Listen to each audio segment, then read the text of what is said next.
And we're talking about self regulation in the classroom. Many times I don't get kids, parents don't know there's a major issue with their kids' lack of self regulation until they get in the classroom. And why is that? Well, when you have kids who are able to access movement, nature, they're not having to sit at a desk, they're not having to produce a crazy amount of writing in a developmentally inappropriate way today, they're not gonna show the same signs of dysregulation, right? So, if they show those overstimulated behaviors, yeah, parents are gonna know, right? If they're easily upset, they have big emotions, they have WWE matches with their siblings every day. Well, like I said, they're gonna know. But a lot of times when you have cognitive or social or pro-social issues, you may not really see it. And even within emotional and behavioral dysregulation, sometimes the behaviors don't show up, and the emotions don't show up until the pressure is on the kid, right? So we talked about these lovely environments without a lot of pressure. I mean, play-based learning can really help kids thrive. And we're not saying you shouldn't write and read and sit down and do work. It's just a lot harder for certainly our neurodivergence, as we talked about that. But definitely it becomes more pressure for some kids when they have clinical issues, right? So let's talk about why self control is important in the classroom, right? So behavioral disinhibition is that ability to regulate you're not regulating, but we need ourselves to control our behaviors and is the foundation of learning. So if you have a kid that is impulsive, not able to transition, not able to regulate their behavioral responses, then all learning is built on a foundation that is shoddy. Okay. And yes, kids can compensate for it to a point. So they can compensate with intellect. This is why a lot of times these really bright kids don't get caught until later, right?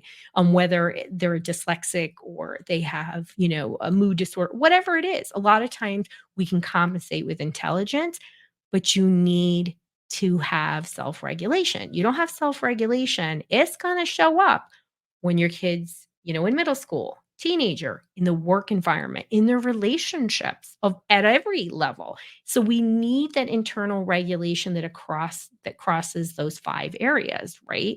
And it can be achieved. And that's why self-regulation is so important in the classroom because really your child's not going to learn to optimal levels. What will happen is your very bright kid who's compensating until certain developmental points, right? So maybe it's the 3rd grade when you switch from, learning how to read to reading to learn becomes a big year. 4th grade, huge writing year, and then every year after that becomes a challenge, and even 1st grade is now what 3rd grade used to be 10 or 15 years ago, and, some of my most dysregulated kids get flagged very early now, and learning I have more kids with learning issues being identified early, which is great, we want them.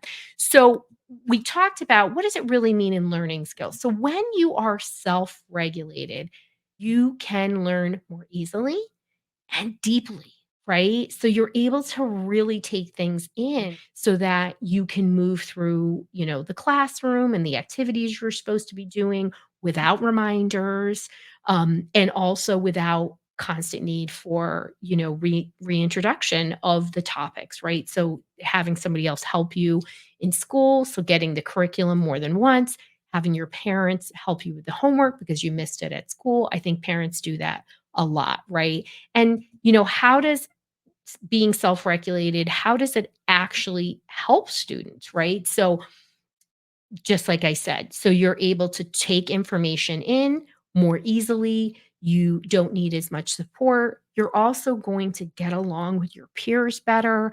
And today, let me tell you, I mean, you're a kid who's dysregulated behaviorally, or even as you get older, you're still always in these college track classes, but you're not in some of the higher level classes. you're also can be ostracized socially because of it. And I think it's a load of baloney. But I'm just trying to say that there is an impact, right? When you are not self-regulated. So how can we use self-regulation? How can we teach those skills in a classroom for struggling students, really all students, but really what do struggling students need from our educational system, right? So, how can we teach them things that will help them self regulate, right? So, obviously, teachers do a great job more than anybody about modeling what they want. And they do such an amazing job of like pointing out, without shaming, hopefully, like, look, um, Becky is waiting at the door so patiently. Wow. And then you see all the other kids kind of, try to do the same thing. It's the most adorable thing. I love when teachers do that. It's like one of my favorite hacks, right? So we always pointing out those, behaviors we want to see without shaming, right? So I think they do a great job. We can teach our kids goal setting and planning. So when our kids are dysregulated, typically they lack executive functioning skills, which means they don't ever see results, they don't see the end. So when we teach them to future think and teach about goals and plan, they can take their behaviors and work towards something. If they are not seeing an end result, they don't have that ability to organize their behavior for a future event, and so they're, of course, going to be much less likely to do it. But if we can activate the visual system, activate the kinesthetic system, and show them what they should be doing, they're much more likely to do it. It's something that isn't taught. And I know a lot of teachers reach out to me and say, I like never heard anybody talk about executive functioning like you. And there's an executive functioning series. Please make sure to go and listen because, self-regulation and executive functioning absolutely are, two sides of the same coin. And we can build executive functioning skills. And once kids are self-regulated, they don't just magically get skills. They still need to be taught because they've not have not been regulated enough. And that's what we're talking about. So we can teach emotional regulation within a school. And I think schools are doing this more and more and more, particularly in this pandemic world where our rates of emotional issues, mental health issues are just at an all-time high. And I think there is such value in that, not for just the individual student, but in the whole, classroom and even within the whole school climate, because these dysregulated kids create um, feelings of dysregulation, right? We're all co-regulating off of each other. So if we can bring calm into a school, calm into an organization, everyone else can rise energetically and, not just the feelings that come through, but they're behaviorally seeing things at the deeply subconscious level. It does a lot. They can directly teach organizational skills, right? So many of our dysregulated kids are also disorganized. And so when they directly teach how to organize, whether it's their items, whether it's themselves, whether it's, themselves for an event, previewing things, telling them how to prepare and walking them through a role play. These are all different ways to organize. And those same organizational things tie into social and pro-social behaviors because when we walk people through what we expect, right? We don't just assume. We make the implicit explicit. We show kids what to do. We help them to organize and prepare. They're much more likely to have better social skills. And when it comes to pro-social, right? They're more likely to care for things and people outside of themselves. And I think schools do such a beautiful job with pro-social activities. I know my kid's school does, and they're always doing things for people outside of themselves. And, my kid has to, work in like the toddler classroom, which he hated in the beginning. And it's been great for him because he is never, even when he was really little, he's a really sweet boy, but he doesn't have tolerance for, when people just don't do things. I don't know if the word is well, but, he doesn't have a patience for people that don't got it together, and little kids, they're learning. So, always very appropriate about it and doesn't let anybody know but me, but it's been so great for him to learn those pro-social skills. Of course, I tell him to wash his hands every time he leaves there. Schools can do a great job about involving parents. Some school systems have whole classroom programs, school-wide programs, getting parents to better understand emotional and behavioral regulation.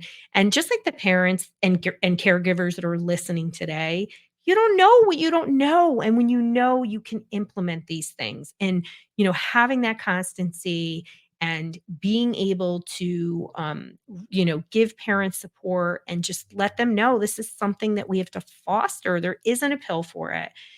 Even if your kids are on meds, even if they're taking my neurotastic multi-mag formula or they're doing neurofeedback with me, they need reinforcement from you. And I think that is a missing part of what we're talking about. So when we are educating parents in school systems, and I do work with schools and do professional development for schools and organizations, and you can go to drroseann.com and go to the contact us page if you're interested in having me do that. But you have to really let them know what the expected timeline is and what their role is. And most parents are just they're like, "Thank you for telling me," because nobody's making for them, nobody's making the implicit explicit. And I also think that parents, one of the areas that parents don't get enough from schools about today is schools need to recommend support. And I know that's a tricky balance, having worked in a school and been consultants in school, having been, on the other side of an IEP meeting in a school. But when you see a problem, you can say, "Hey, listen, I'm seeing some problems with the dysregulation. Can you talk to a professional?" Don't send them to the pediatrician. They're just going to want to medicate them. Go to a behavioral professional and recommend them. If you're interested in working with me professionally, you can go to drroseann.com/help. And that is our solution matcher that's going to walk you through whatever solution is right for you. It might be our one-to-one program. We provide just the most unbelievable wraparound care for 6 months for you. You're just not going to find it anywhere else in the world. And that's why people fly in. But also, it might recommend a book. Maybe that's what you need, or one of our parent kits, or our Brain community, or a neurotastic. So whatever you need, it's there. You've got to take action. And I'm so glad you're here. And I hope that you're going to continue to listen to this series on self regulation so that you can get the tools you need to help your child be more self regulated.